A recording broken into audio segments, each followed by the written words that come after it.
You are evil. I'm not evil. You know me. I take care of people. And I've even taken care of you. I'm not Lisa evil. is full of lies. I don't think her lies is over. Because she keep on cooking new ones every day. She's evil. Keeping all these secrets. It's almost midnight when Lisa's phone lights up. And in that split second, her entire world tilts. One message, no name, no context. Just a single line that slices through the quiet. Ask Daniel who he married in Benin City last month. The words don't even look real at first, like some spam text or a wrong number. But her heart is already pounding. Because deep down, she knows this isn't random. It's too specific, too sharp, and it lands right on top of every uneasy feeling she's been swallowing for months. Lisa stares at the screen, frozen, her mind racing through every conversation, every promise, every time Daniel told her to be patient, to trust him, to wait just a little longer. She wants to laugh it off, to call it a prank, but her stomach twists because this is the kind of message that doesn't come out of nowhere. It's the kind that finds you when you're already on the edge. She tries to shake it off, tells herself it's probably some jealous ex or a troll trying to stir up drama, but the doubt is already spreading. Lisa scrolls back through her messages with Daniel, looking for reassurance, for something solid to hold on to. But all she finds are more questions. Why did he always have an excuse for every delay? Why did every plan for the future feel like it was just out of reach? Why did she always end up being the one who had to understand, to wait, to believe? The more she thinks about it, the more the pieces start to shift, and suddenly, things that never made sense start lining up in the worst possible way. She calls Daniel, her hands shaking, but he doesn't pick up. Once, twice, 3 times, straight to voicemail. The silence is louder than any answer he could have given. She sends him a screenshot of the message, her heart in her throat, and waits. 5 minutes later, her phone buzzes. Who sent you that? That's all he says. Not a denial, not a laugh, not even a question about what she means.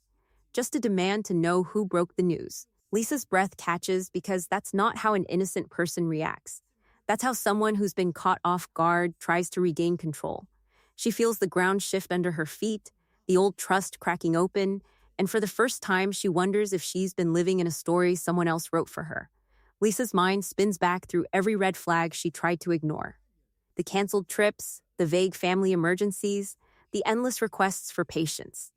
She remembers the way Daniel always sounded so calm, so reasonable, so sure that everything would work out if she could just hold on a little longer. She remembers how he made her feel like asking questions was a sign of weakness, like her doubts were the real problem, not his answers. Now, with one message, all those moments feel different, heavier, like evidence she never wanted to collect.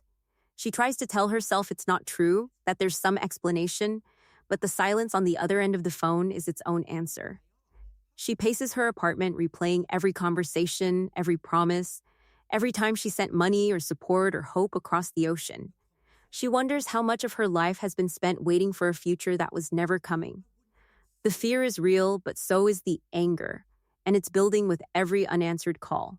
Daniel finally calls back, his voice tight, careful, almost rehearsed.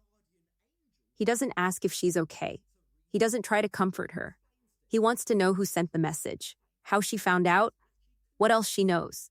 Lisa listens, her heart pounding, and realizes she's hearing a man who's more worried about the leak than the lie. She asks him directly, but he dodges, deflects, says it's complicated, says she's overreacting, says she doesn't understand how things work in his world. Every word feels like another wall going up between them. Lisa hangs up, her hand still shaking, but something inside her has shifted. She's done waiting for answers that never come. She's done letting someone else control the story. If Daniel won't give her the truth, she'll find it herself. She looks at her phone, at the message that started it all, and makes a decision. She's going to Nigeria. She's going to see for herself what's real and what's been a lie. And this time, she's not asking for permission. Lisa's memory is a reel of missed flights, postponed plans, and video calls that always ended with the same gentle plea for patience. Every time she thought she was getting closer to Daniel, something would come up. A family emergency, a business setback, a sudden illness in the village, or a problem with paperwork. The reasons changed, but the result never did. Lisa would find herself staring at her phone, waiting for a new date, a new promise, a new reason to believe that next month would be different. Daniel's voice was always soft, never angry, always careful to sound like he was carrying the weight of the world. He'd say things like, "You know how much pressure I'm under," or "My uncle says we have to wait for the right time." It was never his fault. It was always the family, the culture, the expectations. Lisa wanted to believe him, because believing was easier than admitting she might be alone in this. Uncle Beo became a character in their story before Lisa ever saw his face. Daniel would mention him in passing, the wise elder whose approval was everything, the man who held the keys to the family's future. Whenever Lisa pushed for answers, Daniel would remind her that Uncle Beo was old-fashioned, that he needed time to accept someone from another country, that tradition couldn't be rushed. It sounded reasonable at first, even respectful, but after a while, it started to feel like a script. Every delay was wrapped in the language of duty and respect, and Lisa found herself apologizing for wanting more. She'd catch herself saying sorry for being impatient, for asking too many questions, for not understanding how things worked in Nigeria. The more she tried to fit herself into Daniel's world, the smaller she felt in her own. The isolation crept in slowly.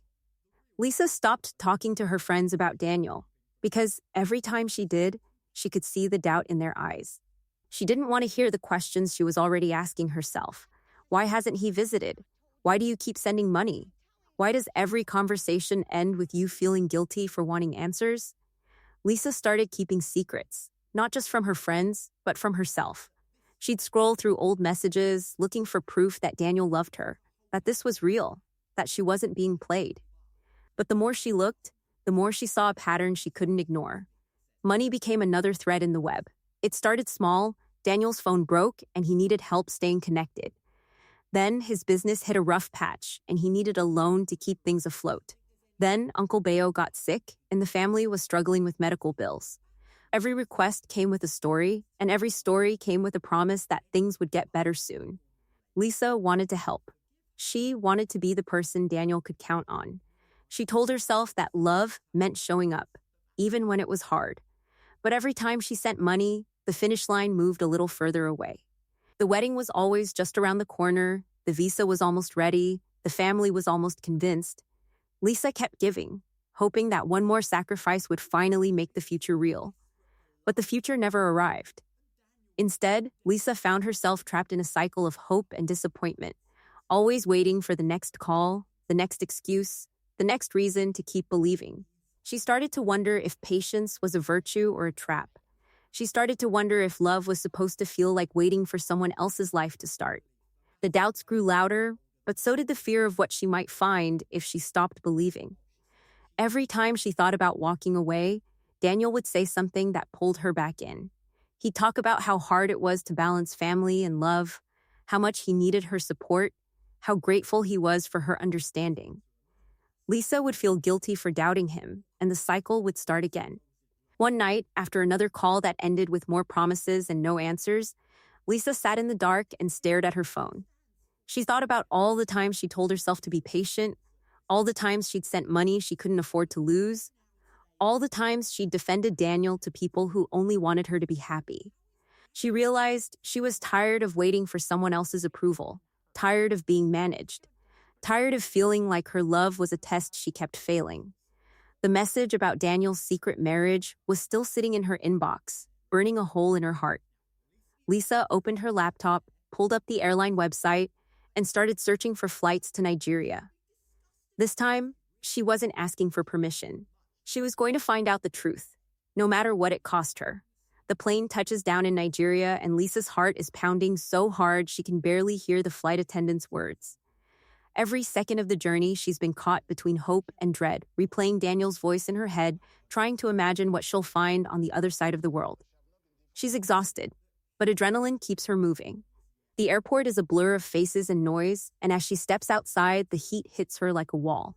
She's come all this way for answers, but now that she's here, the questions feel heavier than ever. Her driver barely speaks, and Lisa sits in the back seat, clutching her bag, watching the city slide past the window. Every mile brings her closer to the truth, and she's not sure if she's ready for it. The drive to Daniel's family compound feels endless. Lisa tries to remember every detail Daniel ever shared about his home, but nothing matches what she sees. When they finally pull up, she's stunned. The compound isn't the struggling, rundown place Daniel described in his stories. It's clean, freshly painted, with new cars parked in the courtyard and workers moving purposefully around the property. There's a sense of order and comfort here, not desperation. Lisa's breath catches as she realizes how different this is from the picture Daniel painted. He always talked about hardship, about family pressure, about barely scraping by. But the house in front of her looks like it belongs to people who know exactly what they're doing. She steps out of the car, her legs shaky, and stands in the heat, staring at the house. Humiliation creeps up her spine as she remembers every time she sent money, every time she believed Daniel's stories about struggle and sacrifice. She thinks about the late-night calls, the urgent requests, the way he always made her feel like she was saving him from disaster. Now, standing in front of this solid, comfortable home, Lisa feels the sting of betrayal in a new way. It's not just about lies anymore. It's about being used, about being kept in the dark while someone else built a life with her help. Lisa's anger simmers beneath the surface, mixing with shame. She wonders how many times she defended Daniel to her friends, how many times she told herself that love meant patience, that real relationships took work. She looks at the fresh paint, the tidy courtyard, the workers who barely glance her way, and she feels like a stranger in a story she thought she understood. Every detail is a contradiction, every sign of comfort a reminder of how much she didn't know. The reality is so far from Daniel's version that Lisa almost laughs, but the sound catches in her throat. She's not here to cry. She's here to see the truth with her own eyes. She stands there, frozen, as the weight of everything she's lost settles on her shoulders. The money, the time, the trust, none of it feels recoverable now. Lisa wonders how long Daniel has been planning this, how many other stories he's told, how many other people have helped build this life without ever seeing it for themselves. The anger sharpens, giving her the strength to keep moving. She didn't come all this way to turn back now. The air is thick with tension as Lisa approaches the front door. Her heart is racing, her palms are sweaty, and every step feels like it might be the last one before her world changes for good. She's bracing herself for Daniel, for Uncle Beo, for whatever explanation they're going to try to sell her. But as the door swings open, it's not Daniel who steps out. It's a woman, young, elegant, composed, but with tired eyes that say she's been living with secrets too. She looks at Lisa with a calm that feels practiced, not surprised, not confused. In that instant, Lisa knows this is Amara, and nothing Daniel could say now will ever make this moment disappear. Lisa stands frozen on the threshold, her breath caught somewhere between her chest and her throat as Amara's eyes meet hers. There's no shock on Amara's face, no awkward pause, just a quiet recognition that lands heavier than any accusation. For a moment, neither woman speaks. The silence is thick, but it's not empty. It's loaded with all the questions Lisa has carried across continents and all the answers Amara seems too tired to hide. Lisa tries to read her, looking for anger, for jealousy, for some sign of rivalry, but what she finds is something else entirely. Amara's expression is steady, but her eyes are rimmed with exhaustion, and her voice, when it finally comes, is soft and flat. "You're Lisa," she says, as if she's been waiting for this meeting, as if her own story has been building toward this collision just as much as Lisa's. Lisa's mind races, searching for the right thing to say, but nothing feels big enough for this moment. She wants to demand answers, to shout, to cry, but Amara's calm pulls her up short. There's no triumph here, no sense of victory. If anything, Amara looks like someone who's been living with half the truth and is tired of pretending it's enough. Lisa feels a strange flicker of empathy even as her anger simmers. She realizes that Amara isn't the enemy. She's another woman caught in Daniel's web, another person who's been managed, delayed, and kept in the dark.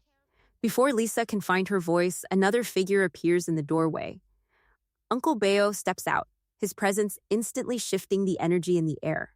He's calm, almost too calm, with the kind of authority that's used to being obeyed. He doesn't look surprised to see Lisa standing there. Instead, he greets her with a measured nod, as if this confrontation is nothing more than a family matter that needs to be handled quietly. He speaks in that slow, deliberate way that makes every word sound like a lesson. Emotions do not build homes, he says, as if the real problem here is Lisa's reaction, not Daniel's choices. He talks about duty, about tradition, about the sacrifices families make to survive.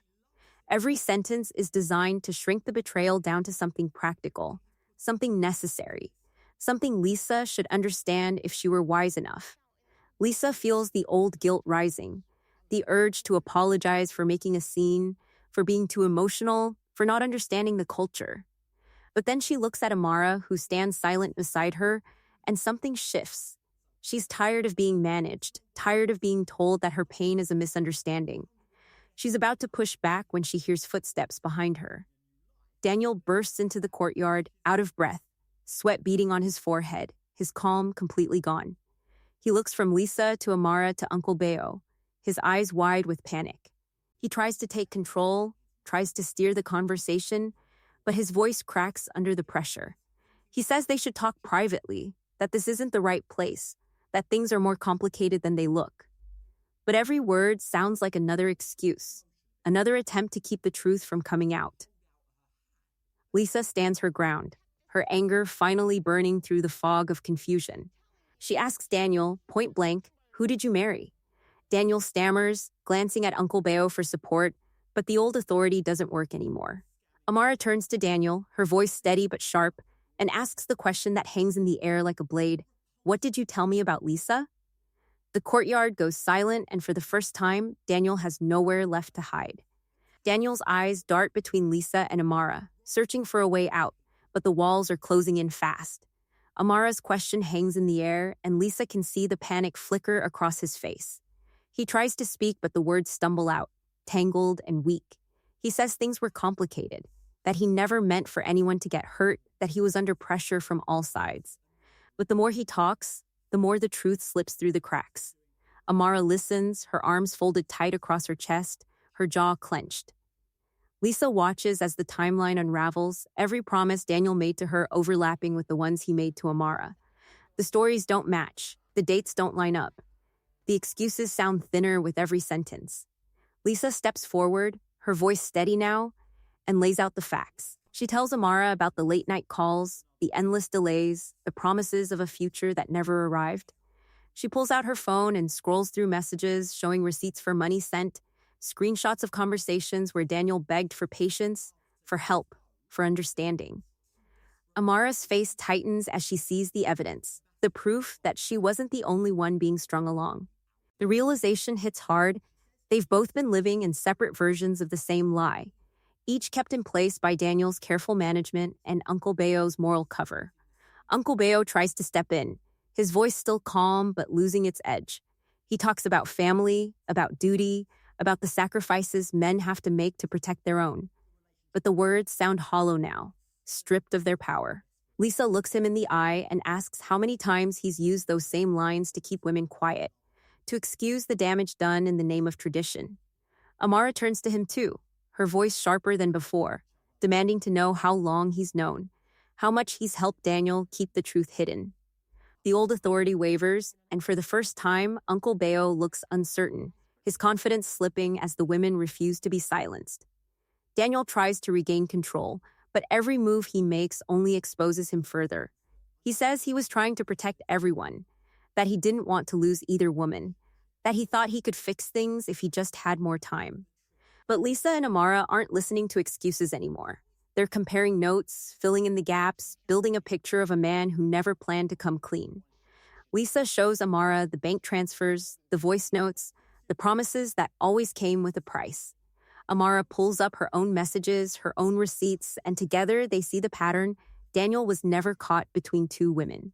He was orchestrating two separate realities, counting on distance and confusion to keep them apart. The courtyard feels smaller now, the air thick with the weight of everything that's been exposed. Lisa and Amara stand side by side, no longer rivals, but witnesses to the same betrayal. They don't raise their voices. They don't turn on each other. Instead, they turn to Daniel and Uncle Beo, their focus sharp and unyielding. The men who thought they could control the story are suddenly on the outside, facing the truth they worked so hard to hide. Lisa stands taller now, her anger cooling into something sharper, something that cuts through the noise. She sees it all at once, the way Daniel's lies were never just about him, but about a system that made it easy for him to hide. Uncle Beo's words echo in the courtyard, still clinging to the old script about family honor and sacrifice, but they sound emptier with every repetition. He talks about duty, about the weight of tradition, about how men sometimes have to make hard choices for the good of everyone. But Lisa hears what he's really saying, that the comfort of the family, the reputation of the men, always comes first, and the women are expected to carry the cost in silence. Daniel tries to step back into the center, his voice pleading, his hands open as if he can still negotiate his way out. He says he was under pressure, that he had to marry Amara for the family, that he never stopped loving Lisa, that he was trying to keep everyone happy. He says it was all necessary, that he was trapped by expectations, that he didn't want to hurt anyone. But every word is a shield, not an apology. Lisa sees it now, how every delay, every excuse, every story about culture and survival was a way to keep her waiting, to keep her useful, to keep her from asking for more than he was willing to give. Uncle Beo stands his ground, his face set in that calm elder mask, but the cracks are showing. He tells Lisa and Amara that outsiders don't always understand the weight of responsibility, that sometimes sacrifices have to be made for the greater good. He never says sorry. He never admits that what happened was wrong. He only defends the structure, the system that let Daniel build 2 lives and call it survival. Lisa looks at him and feels the last pieces of guilt fall away. She was never the problem. She was the target. She was chosen because she was patient, because she was generous, because she believed in love and wanted to help. The system counted on that. It counted on her hope, her loyalty, her willingness to wait. Amara stands beside her, silent but strong, and Lisa feels a surge of solidarity. They were both placed in roles, both managed, both told half-truths, and expected to accept them. The betrayal isn't just personal, it's structural. It's the way the men in this family have learned to protect themselves, to justify their choices, to call manipulation wisdom and control love. Lisa's voice is steady as she tells Daniel she's done being managed, done being delayed, done carrying the weight of his decisions. She turns to leave, her mind clear for the first time in months. But Daniel lunges forward, desperate, begging her not to go, promising that things can still be fixed if she'll only give him one more chance. Lisa doesn't flinch as Daniel reaches for her, his voice cracking with panic, his words tumbling over each other in a rush to keep her from leaving. He promises change, swears he'll explain everything, begs her not to make a decision in anger. But Lisa's anger has cooled into something unbreakable. She looks him in the eye and tells him she's not here to compete for a man who saw her as a backup plan, who organized her life around his convenience and called it love. She says she's done being managed, done being patient, done letting someone else decide what she deserves. Her voice is calm, but every word lands with finality. Daniel tries to interrupt, tries to soften the moment, but Lisa doesn't let him. She tells him the only thing she regrets is not seeing the truth sooner. Amara stands beside her, silent at first, but then she steps forward, her own voice steady. She says she won't fight for a marriage built on secrets, won't play the role of the chosen one when she was only ever given half the story. She looks at Lisa, and in that moment, the rivalry Daniel counted on disappears. There's no anger between them, only understanding. They both see the pattern now, both know what it feels like to be kept in the dark, both refuse to let the men in front of them decide their worth. Uncle Beo tries to step in, tries to remind them of duty, of family, of the sacrifices women are supposed to make for the greater good. But his words fall flat. The old authority is gone, stripped away by the clarity in Lisa's eyes and the resolve in Amara's voice. Daniel's desperation grows as he realizes he's lost control. He pleads with Lisa, begs Amara to listen, tries to pull Uncle Beo back into the conversation, but none of it works. The women have stopped listening to excuses. They've stopped waiting for permission to leave. Lisa turns away, her heart pounding, her hands shaking, but her steps are steady. Every stride toward the gate is a step away from the story she was forced to live, a story written by someone else, for someone else's benefit. The pain is sharp, but so is the relief. She knows the cost of staying. Now, She's about to learn the price of freedom. As she walks out of the compound, Daniel's voice fades behind her, and for the first time, the future is hers to decide. Lisa slides into the back seat of the car, the door closing with a dull thud that feels like the end of something she can't quite name. The engine hums to life, but her mind is louder, racing with everything she's just lived through. Her hands tremble in her lap, and for a moment, she can't breathe. The tears come fast, hot and silent, rolling down her cheeks as the driver pulls away from the compound. She's not crying for Daniel, not anymore. She's grieving for the years she spent waiting, for the trust she gave so freely, for the hope that kept her anchored to a future that was never real. The anger is there too, sharp and clean, cutting through the sadness with every memory of a promise broken, every excuse she swallowed, every time she told herself to be patient. Her phone buzzes, lighting up with Daniel's name. She stares at the screen, her jaw clenched, refusing to answer. Another call, then another. Each one is a reminder of how quickly he wants to pull her back into his orbit, how desperate he is to rewrite the ending she's already chosen. She blocks his number, her hands steady now, her resolve hardening with every ring. A message pops up from Uncle Beo, the words polished and calm, telling her that wise women don't destroy families in anger. Lisa reads it once, then deletes it, feeling the last traces of guilt slip away. She sees the manipulation for what it is, an attempt to make her responsible for the mess they created, to turn her pain into a problem she's supposed to solve by staying silent. The car winds through the city, and Lisa lets herself feel everything at once. The grief, the anger, the relief. She thinks about all the times she doubted herself, all the times she thought being patient made her strong, when really it was just another way to keep her waiting. She realizes now that hope isn't weakness, but it can be used against you if you let someone else decide what you're waiting for. Her phone buzzes again, but this time it's a message from Amara. "Thank you for bringing the truth. I think you saved me too." Lisa reads it twice, a small smile breaking through the tears. For the first time, she doesn't feel alone. She knows now that Amara wasn't the enemy, just another woman caught in the same web, another person who deserved better. Lisa leans back, watching the city blur past the window, and lets herself breathe. The real shock was never Daniel's secret wife. The real shock is that she found the strength to walk away, to choose herself, to end the story on her own terms. The pain is still there, but it's cleaner now, no longer tangled up in someone else's lies. She doesn't know what comes next, but for the first time in a long time, she's not afraid to find out. If you're watching this and thinking you'd never fall for something like this, pause for a second.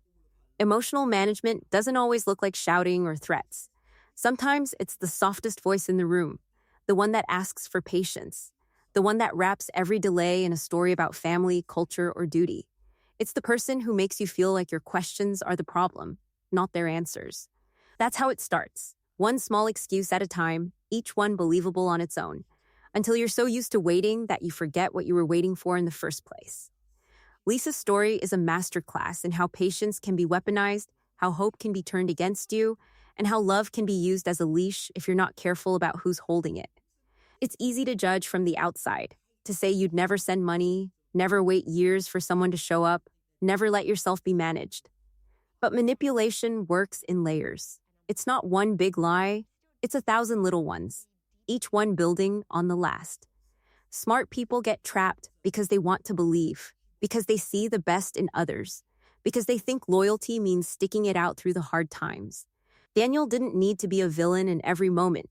He just needed to keep the story moving, to keep Lisa hoping, to keep Amara believing she was the only one who mattered. That's how people get stuck, by trusting that the next promise will finally be the real one. There's no denying that cultural pressures and family expectations can make things complicated. In some families, tradition is everything, and the weight of that can crush anyone who tries to step outside the lines. But there's a difference between respecting culture and using it as a shield for deception. No amount of family pressure justifies lying, hiding, or treating someone's love like a resource to be managed. Lisa was told to be patient, to be understanding, to wait for the right time. But every delay was a red flag in disguise, every excuse a warning that something wasn't right. Looking back, it's clear how the pattern worked. The more she gave, the more she was asked to give, and the less she got in return. If you've ever found yourself waiting for someone to change, for someone to choose you, for someone to finally keep their promises, ask yourself who benefits from your patience. Are you being loved, or are you being managed? Are you building a future, or are you being kept on hold while someone else lives theirs? Lisa's story isn't rare. It's a warning. It's a reminder that you deserve answers, that your instincts matter, and that love should never feel like a test you're destined to fail. So what happens now? Lisa has walked away, but the story isn't over. Amara has her own choices to make, her own healing to do. Daniel and Uncle Beo are left with the wreckage of the system they tried to protect. The next chapter is unwritten, and the only thing certain is that the truth always finds its way to the surface, no matter how long it's been buried. If you thought Lisa's story was the last time someone would risk everything for love and end up facing a wall of secrets, think again. The world of 90 Day Fiancé is packed with couples who swear they're different, who promise honesty, who claim their families are open books, until the cameras catch what's really happening behind closed doors. Next time, we're diving into a new scandal where another fiancé's loyalty is tested by a hidden past, a family with even more to lose, and a twist that will make you question who's really in control. If you've ever wondered how far someone will go to protect a lie, or what it takes to finally break free, you won't want to miss what's coming. The truth is never simple, and in this universe, every secret has a price. Stay close, because the next reveal is going to change everything you thought you knew.